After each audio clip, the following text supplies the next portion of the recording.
বিসমিল্লাহির রাহমানির রাহিম। সূরা তাহা, আয়াত ৫৬। আমি তো তাকে আমার সমস্ত নিদর্শন দেখিয়েছিলাম, কিন্তু সে মিথ্যা আরোপ করেছে ও অমান্য করেছে। আয়াতের তাফসীর। আমি তো তাকে আমার সমস্ত নিদর্শন দেখিয়েছিলাম, কিন্তু সে মিথ্যা জ্ঞান করেছে ও অমান্য করেছে। আয়াত ৫৭।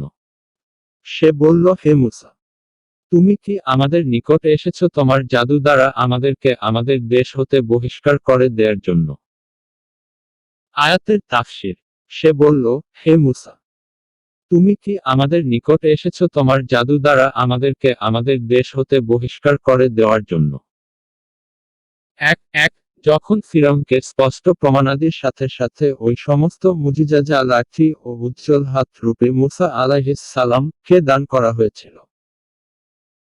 ফিরআউনের সবকে জাদুর কারসাজি মনে করল ও বলতে লাগলো, তুমি কি আমাদেরকে জাদুর জোরে আমাদের দেশ মিশর হতে বিতাড়িত করতে চাচ্ছ? আয়াত ৫৮। আমরাও অবশ্যই তোমার নিকট উপস্থিত করব এর অনুরূপ জাদু। সুতরাং আমাদের ও তোমার মাঝে নির্ধারণ করো এক নির্দিষ্ট সময় এবং এক মধ্যবর্তী স্থান, যার ব্যতিক্রম আমরাও করব না এবং তুমিও করবে না। আয়াতের তাফসীর। আমরাও অবশ্যই তোমার নিকট উপস্থিত করব এর অনুরূপ জাদু, সুতরাং আমাদের ও তোমার মাঝে নির্ধারণ করো এক নির্দিষ্ট সময় ও এক মধ্যবর্তী স্থান, এক যার ব্যতিক্রম আমরাও করব না এবং তুমিও করবে না। ২ এক শব্দটি ক্রিয়ামূল অথবা কাল ও স্থানবাচকও হতে পারে, অর্থাৎ কোনো জায়গা বা কোনো দিন নির্ধারিত করো। ২ পরিষ্কার সমতল ভূমি, যেখানে অনুষ্ঠিতব্য এই প্রতিদ্বন্দ্বিতা প্রত্যেক ব্যক্তি সহজেই দেখতে পারে, অথবা এমন মধ্যবর্তী জায়গা যেখানে দুই দল সহজেই উপস্থিত হতে পারে। আয়াত ৫৯। মুসা বলল, তোমাদের নির্ধারিত সময় উৎসবের দিন এবং সেদিন পূর্বাহ্নে জনগণকে সমবেত করা হোক। আয়াতের তাফসীর। মুসা বলল, তোমাদের নির্ধারিত সময় উৎসবের দিন এক এবং সেই দিন পূর্বাহ্নে জনগণকে সমবেত করা হবে। এক অর্থাৎ নওরোজ অথবা বাৎসরিক কোনো মেলা বা অনুষ্ঠানের দিন, যাকে তারা ঈদরূপে পালন করত। আয়াত ৬০। অতঃপর ফিরআউন উঠে গেল এবং তার কৌশলসমূহ একত্রিত করল ও অতঃপর ফিরে এলো। আয়াতের তাফসীর। অতঃপর ফিরআউন প্রস্থান করল এবং পরে তার কৌশলসমূহ একত্রিত করল ও তারপর আসলো। এক এক অর্থাৎ বিভিন্ন শহর হতে সুদক্ষ জাদুকরদেরকে একত্রিত করে সমাবেশে উপস্থিত হল। আয়াত ৬১। মুসা তাদেরকে বলল, দুর্ভোগ তোমাদের! তোমরা আল্লাহর প্রতি মিথ্যা আরোপ করো না, তা করলে তিনি তোমাদেরকে শাস্তি দ্বারা সমূলে ধ্বংস করবেন। যে মিথ্যা উদ্ভাবন করেছে সেই ব্যর্থ হয়েছে। আয়াতের তাফসীর। মুসা তাদেরকে বলল, দুর্ভোগ তোমাদের! তোমরা আল্লাহর প্রতি মিথ্যা আরোপ করো না, করলে তিনি তোমাদেরকে শাস্তি দ্বারা সমূলে ধ্বংস করবেন। আর যে মিথ্যা উদ্ভাবন করবে সে অবশ্যই ব্যর্থ হবে। এক এক যখন ফিরআউন রাজসভায় জাদুকরদেরকে প্রতিদ্বন্দ্বিতায় উৎসাহিত করছিল এবং তাদেরকে পুরস্কার ও বিশেষ নৈকট্য দানের কথা প্রকাশ করছিল, অনুরূপ মুসা আলাইহিস সালামও প্রতিদ্বন্দ্বিতার পূর্বে তাদেরকে উপদেশ দিলেন এবং তাদের বর্তমান আচরণের ব্যাপারে আল্লাহর শাস্তির ভয় দেখালেন। আয়াত ৬২। তারা নিজেদের মধ্যে নিজেদের কাজ সম্বন্ধে বিতর্ক করল এবং তারা গোপনে পরামর্শ করল। আয়াতের তাফসীর। তারা আপসে নিজেদের কর্ম সম্বন্ধে বিতর্ক করতে লাগলো এবং তারা গোপনে পরামর্শ করল। এক এক মুসা আলাইহিস সালাম এর উপদেশে তাদের আপসে কিছু মতভেদ দেখা দিল। কেউ কেউ চুপিসারে বলতে লাগলো, ইনি সত্যিকারেই আল্লাহর নবী না হন, যেহেতু তার কথাবার্তা তো জাদুকরদের মতো নয়, বরং নবীদের মতো মনে হচ্ছে। আর কেউ এর বিপরীত মত প্রকাশ করল। আয়াত ৬৩। তারা বলল, এই দুজন অবশ্যই জাদুকর, তারা চায় তাদের জাদু দ্বারা তোমাদেরকে তোমাদের দেশ হতে বহিষ্কার করতে এবং তোমাদের উৎকৃষ্ট জীবন ব্যবস্থার অস্তিত্ব বিনাশ করতে। আয়াতের তাফসীর। ওরা বলল, এই দুইজন অবশ্যই জাদুকর, তারা তাদের জাদু দ্বারা তোমাদেরকে তোমাদের দেশ হতে বহিষ্কার করতে এবং তোমাদের উৎকৃষ্ট জীবন ব্যবস্থা নস্যাৎ করতে চায়। এক এক শব্দটি শব্দের বিশেষণ, আর এটি শব্দের স্ত্রীলিঙ্গ। এর অর্থ উৎকৃষ্ট। অর্থ এই যে, যদি এরা দুই ভাই জাদু বলে বিজয়ী হয়ে যায়, তাহলে নেতৃস্থানীয় ও সম্মানিত লোকেরা তাদের দিকে আকৃষ্ট হয়ে পড়বে,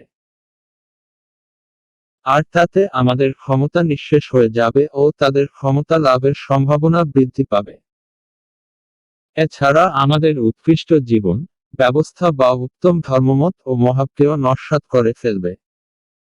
অর্থাৎ ফিরাউনিরা তাদের শিরকীয় ধর্মমতকে উত্তম ধর্মমত বলে মনে করত। যেমন বর্তমানে প্রত্যেক বাতিল ধর্মমত ও দলের লোকেরা এই ভুল ধারণায় পোষণ করে থাকে। মহান আল্লাহ সত্যই বলেছেন, অর্থাৎ প্রত্যেক দলই নিজ নিজ মতবাদ নিয়ে উৎফুল্ল। রুম 32 আয়াত 64। অতএব তোমরা তোমাদের জাদু ক্রিয়া সংহত করো, অতঃপর সারিবদ্ধ হয়ে উপস্থিত হও এবং যে আজ জয়ী হবে সেই সফল হবে। আয়াতের তাফসীর। অতএব তোমরা তোমাদের কলা কৌশল সুসংহত করো, তারপর সারিবদ্ধ হয়ে উপস্থিত হও। আজকে যে জয়ী হবে সেই হবে সফল। আয়াত 65। তারা বলল, হে মূসা, হয় তুমি নিক্ষেপ করো অথবা প্রথমে আমরাই নিক্ষেপ করি। আয়াতের তাফসীর। ওরা বলল, হে মূসা, হয় তুমি নিক্ষেপ করো অথবা প্রথমে আমরাই নিক্ষেপ করি। আয়াত 66। মূসা বলল, বরং তোমরাই নিক্ষেপ করো। তাদের জাদুর প্রভাবে আকস্মাৎ মূসার মনে হলো যে তাদের দড়ি ও লাঠিগুলি ছুটাছুটি করছে।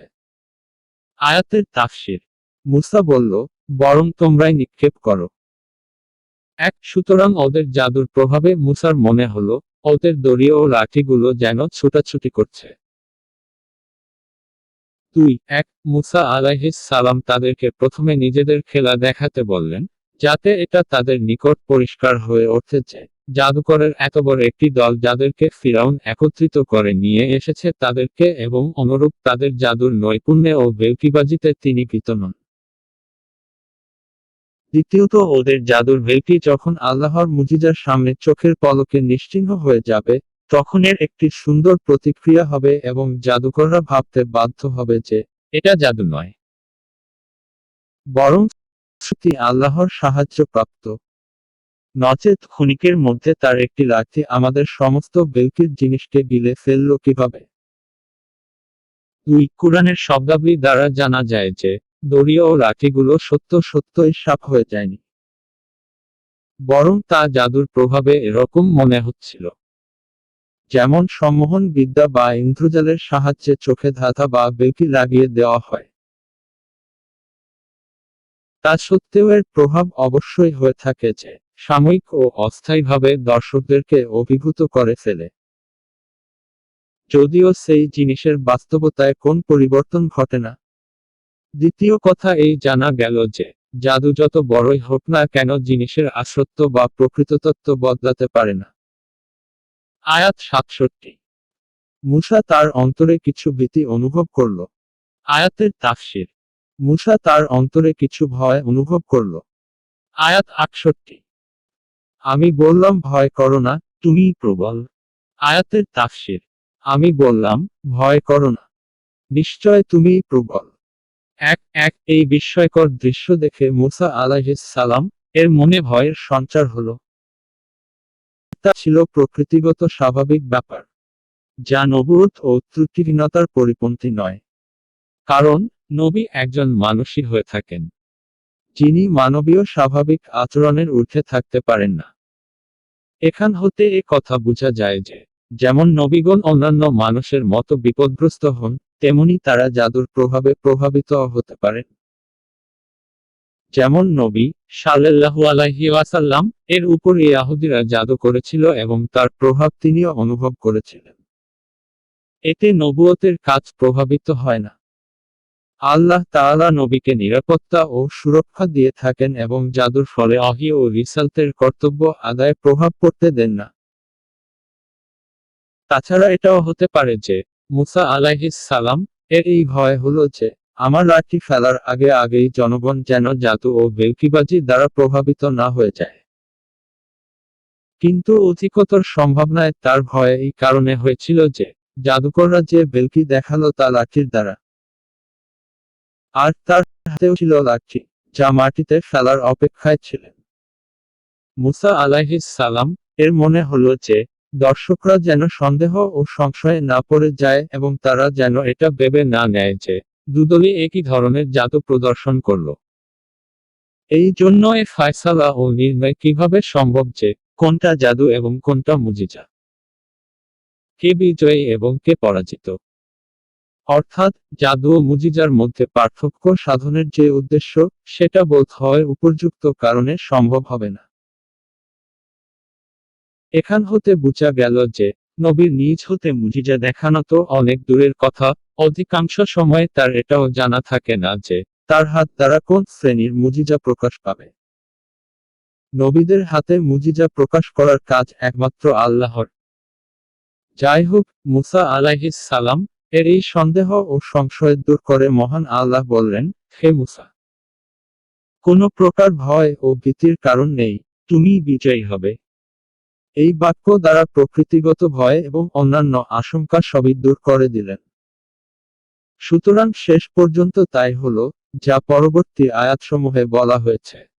আয়াত 69, তোমার ডান হাতে যা আছে তা নিক্ষেপ করো, এটা তারা যা করেছে তা গ্রাস করে ফেলবে, তারা যা করেছে তা তো শুধু জাদুকরের কৌশল।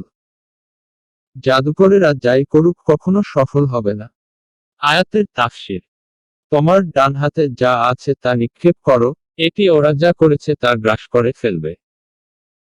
ওরা যা করেছে তা তো জাদুকরের কৌশল মাত্র, এবং যেখান হতে সে আগমন করুক, জাদুকর কখনোই কৃতকার্য হবে না।